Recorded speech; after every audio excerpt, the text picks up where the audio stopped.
Movie शुरू होते ही Louis नाम का हमें एक इंसान दिखाई देता है जो कि अपने फैमिली के साथ शहर से बाहर जा रहा था, क्योंकि वो अपने बच्चों को टाइम देना चाहता था। काम की वजह से अपने फैमिली को, अपने बच्चों को टाइम नहीं दे पाता, इसीलिए मतलब एकदम सुनसान जगह पर उसने घर लेके अपने फैमिली के साथ टाइम बिताना चाहा। लुइस के फैमिली में है उसकी वाइफ रेचल, बेटी का नाम है एली, बेटा का नाम है गेन और उनका एक पेट है जो कि एक कैट है।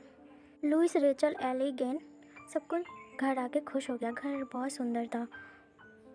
एक दिन, एक रात उन्होंने अच्छे से बिताया। अगले दिन एली को बहुत सारे बच्चे दिखाए जो कि एक एनिमल का मास्क लगाया हुआ मुर्दा डॉग कैट को कब्रिस्तान की ओर ले जा रहा था, एक ही भाषा में बोल के चिल्ला चिल्ला के। एली बोलती ये लोग कहाँ जा रहे हैं, क्योंकि ये सब बच्चे एली की उम्र के थे। एली उन लोग का पीछा की और देखी कि कुत्तों और बिल्लियों का कब्रिस्तान है। वो जाके उधर डर गई, लेकिन पीछे से उसके पास एक शिकारी आया। बोला बेटा तुम इधर मत आया करो, ये जगह अच्छी नहीं है। तभी रेचल उधर आ जाती है, एली की मॉम, और एली को लेकर चली जाती है और शिकारी चुपचाप रहता है, उन लोग को जाते हुए देखता है। काफ़ी अजीब माहौल हो गया था। फिर शाम को एली को वही शिकारी मिलती है जो कि एली से दोस्ती करना चाहता है। वो काफ़ी बुजुर्ग था, एली भी उसको बहुत पसंद करती थी और उससे दोस्ती कर ली। एली अपने घर में बोली मेरे घर में डैड है, मॉम है, एक छोटा भाई है, आप मेरे घर आइए डिनर के लिए। वो शिकारी खुश हो जाता है और आता है। सब लोग डिनर करते हैं। एली का डैड भी बहुत खुश है। आसपास कोई पड़ोसी नहीं, कोई अच्छा जान पहचान मिला, उन लोगों में भी दोस्ती हो गई। सब कोई बहुत खुश था। अगले ही दिन लुइस के पास एक पेशेंट आया जो कि कार एक्सीडेंट में बहुत घायल हो चुका था। इसका पेशेंट का नाम है विक्टर। विक्टर का ऑपरेशन लुइस कर रहा था, लेकिन विक्टर बहुत घायल हो चुका था। उसका बचने का कोई चारा नहीं था। लुइस बहुत परेशान हो जाता है, उसको बचाने का बहुत कोशिश कर रहा था, लेकिन विक्टर अपना दम तोड़ देता है। फिर लुइस के आँख के सामने विक्टर का आत्मा आ गया और लुइस को बोलने लगा दोनों दुनिया को मिलने मत देना, बीच का दीवार कभी टूटने मत देना। जैसे विक्टर का आत्मा लुइस को कुछ संकेत देना चाहता है, ऐसा बोल रहा था विक्टर का आत्मा। लेकिन उसी वक्त एक नर्स ने लुइस को बुला लिया और उसके सामने से विक्टर का आत्मा गायब हो गया। लुइस को लगा मुझे कोई वहम हो रहा है, ऐसा होने लगा है, ख्याल आ रहा है। लुइस कहता है खुद से। लुइस परेशान होकर घर जाके आराम करने लगता है। उसके घर में रेचल जो होती है उसकी वाइफ बोलती है लुइस आजकल तुम्हें हो क्या गया है, तुम बहुत शांत रहने लगते हो, बहुत परेशान। लुइस अपने बारे में घर में कुछ नहीं बताता है। उसको अजीब और गरीब फीलिंग आती है, वहम होता है और चुपचाप जाके सो गया। लेकिन नींद में उसको एक सपना आया विक्टर का। उसको वो जगह ले गया जहाँ पर कुत्ता बिल्ली सब दफनाया हुआ रहता है, मतलब कुत्तों का कब्रिस्तान में। बोल रहा था ये जगह श्रापित है, तुम लोग इधर से जल्दी चले जाओ, ये जगह कभी भी पार मत करना, दोनों दुनिया मिल जाएगी। लुइस बहुत परेशान हो जाता है और विक्टर से सपने में ही पूछने लगता है तुम कौन हो, क्या बोलना चाहते हो, साफ बोलो। तभी गेन चिल्ला देता है डैड। इसी वजह से लुइस का नींद खुल जाती है। लुइस नींद से उठ जाता है और देखता है कि अपने पैरों में मिट्टी लगा हुआ है। वो सोचता है ये सपना था या वाकई में ये सच था, कोई मुझे कुछ कहना चाहता है। वो बहुत परेशान रहता है और डाइनिंग रूम में जाके पानी पीने लगता है। तभी वो शिकारी आ जाता है और कहता है हेलो मिस्टर लुइस, कैसे हैं आप। लुइस बोलता है मैं ठीक हूँ, आप कैसे हैं। इन दोनों में मतलब घूमने का प्लानिंग चल रहा है। लुइस भी सोचता है मैं थोड़ा घूम फिर लूँ, थोड़ा हल्का महसूस होगा, इसलिए लुइस शिकारी के साथ घूमने निकला। वो शिकारी कुत्तों बिल्लियों का कब्रिस्तान ले गया। लुइस को बोल रहा था ये जगह काफ़ी हॉन्टेड है, बहुत घटनाएं घटी, ये जगह श्रापित है। वो ये जगह के बारे में बताने लगा। लुइस को अचानक याद आया ये जगह तो वो सपने में देखा था। शिकारी से पूछने लगा प्लीज़ मुझे ये जगह के बारे में बताएंगे। वो शिकारी ज़्यादा कुछ नहीं बोला, लुइस की तरफ बोल रहा था ये जगह श्रापित है, बस इतना ही मैं बता सकता हूँ। लुइस को ये बोला और आगे बढ़ गया। लुइस भी बहुत परेशान हो गया और नेट में वो जगह के बारे में पता करने लगा। काफ़ी लोग उस बारे में इतना डरे हुए हैं, उल्टी सीधी कहानी बना रहे हैं, बल्कि उधर जो जाता है मर जाता है। ऐसा तो नहीं है, वो लुइस का फैमिली भी तो है, कहाँ मरा है, वो लोग तो ठीक से है। लुइस को लगा सारा फेक न्यूज़ है, इसलिए उधर ध्यान नहीं दिया और जाके सो गया। अगले ही दिन वो शिकारी आता है लुइस को बुलाने और एली से मिलने। एली उसको नाश्ते के लिए पूछती है, वो दोनों नाश्ता करते हैं। तभी लुइस आता है, हाय हेलो बोलता है एक दूसरे को और तब शिकारी जाने लगता है। तो देखता है लुइस का जो पालतू कैट था वो ट्रक के नीचे आके मर गई है। तभी शिकारी का बात सुन के लुइस बाहर आता है। लुइस को कहता है देखो तुम्हारी ट्रक के नीचे आके तुम्हारी कैट मर गई।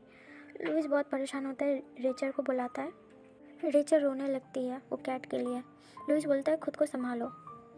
वो शिकारी भी एली के बारे में सोच के परेशान हो रहा था। एली को ये कैट बहुत पसंद है, सुने कि अब नहीं रहा है दुनिया में तो वो खुद को संभाल नहीं पाएगी एली। लुइस भी उसके बात से सहमत था और रिचर्ड भी। तो उन तीनों ने फैसला किया इसको एली के बारे में नहीं पता चला, एली को कभी पता नहीं चलना चाहिए वो कैट नहीं रहा। अब बोलेंगे वो बिल्ली भाग गई। फिर लुइस और शिकारी मिलके आधी रात को वो कैट को दफनाने के लिए वो कुत्तों का कब्रिस्तान में गया, लेकिन बहुत रोने लगा था। बोले कि एली तो अब संभाल नहीं पाएगी, वो रो रो के मर जाएगी मेरी बेटी, लुइस कहने लगा। और शिकारी भी एली को बहुत मानता था, बहुत प्यार करता था, अच्छा दोस्त भी था। तो लुइस को वो शिकारी जंगल के पीछे ले गया, एक तालाब पार करके, और कहा उधर दफना दो इसको। अगले ही सुबह लुइस और रेचल मिलकर एली के रूम में गया और कहा बोले कि तुम्हारी कैट, हम लोग का जो कैट था वो भाग गई। एली अचानक से बोलती है लेकिन हमारा कैट भागी नहीं है, वो वापस आ गई, देखो ड्रॉ में छुपी हुई है। लुइस सुन के हैरान हो जाता है और देखता है ड्रॉ में, वाकई में वो कैट तो है, लेकिन पहले की तरह क्यूट नहीं दिखता है, वो अजीब और गरीब दिखने लगा था, कमज़ोर, भयानक टाइप, बदमाश टाइप का बिल्ली दिखने लगा था। लुइस बोलती इसको क्या हो गया, लेकिन अपना कैट छोड़ो, एली तो अब खुश है ना।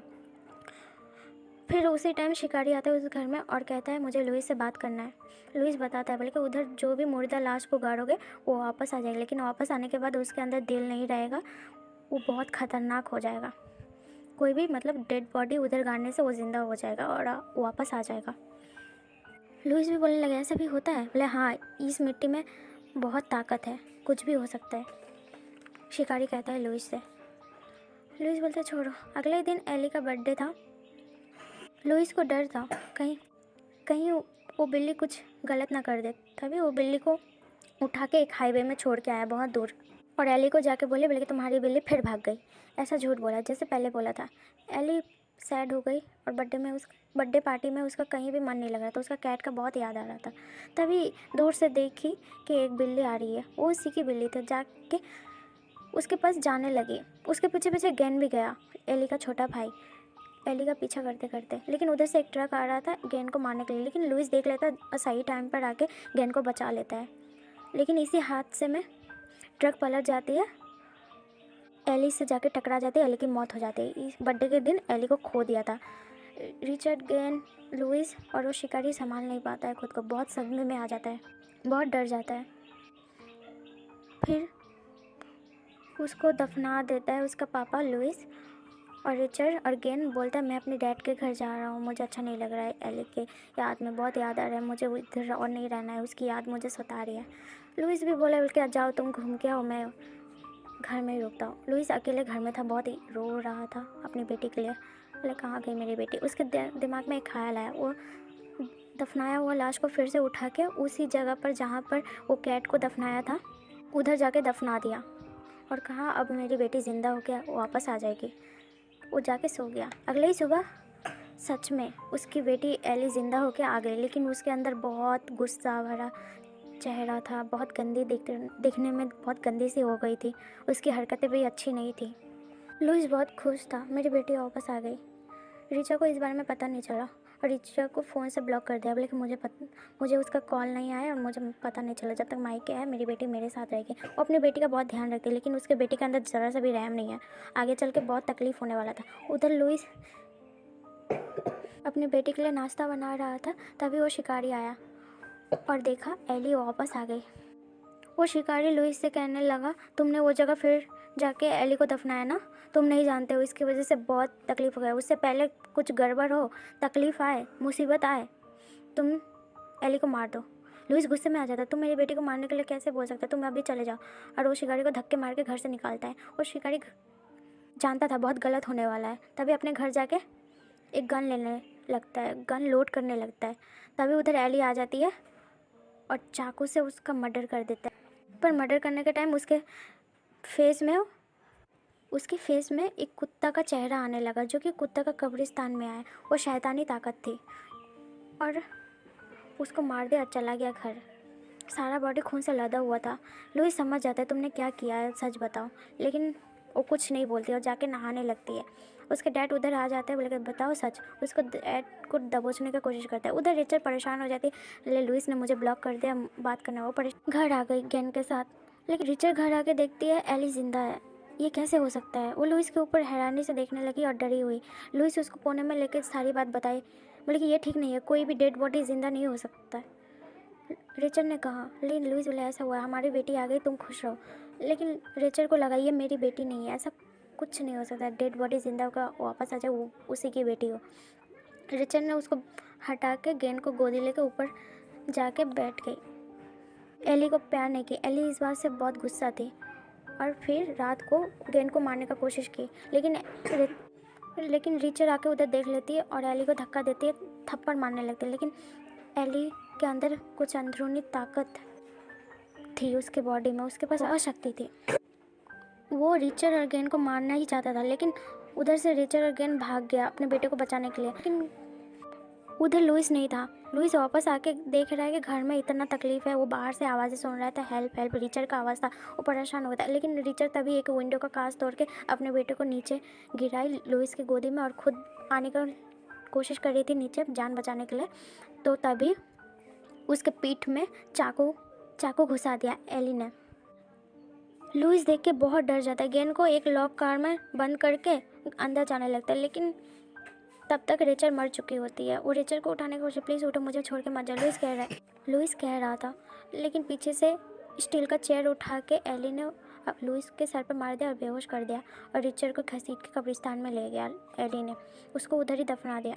लेकिन उसको होश आया, वो पीछा करते करते कब्रिस्तान चला गया लुइस, और एली के ऊपर हमला करने लगा। दोनों हाथापाई हो गया दोनों में बहुत, एली और लुइस में। लुइस ने सोचा एली को मार देना ही सही है सबके सलामती के लिए। लुइस जाता है एली को मारने के लिए खंजर से, लेकिन उसके पीठ में कोई चाकू घुसा देता है। वो रिचर्ड थी, वो शैतानी रूप में वापस आ गई थी। एली ने उसको उधर ही दफनाया था। फिर उन दोनों ने मिलकर लुइस को भी दफना के ज़िंदा कर लिया।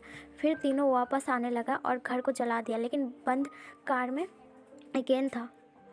वो अपने डैड को देख के खुश हो रहा था बहुत, डैड आप आ गए। तभी मूवी ख़त्म हो जाती है। तो मूवी कैसा लगा ज़रूर बताओ। तब तक के लिए टाटा। हाँ, अगर आप इस मूवी को देखना चाहते हैं तो हमारे टेलीग्राम चैनल पर ज्वाइन हो जाना।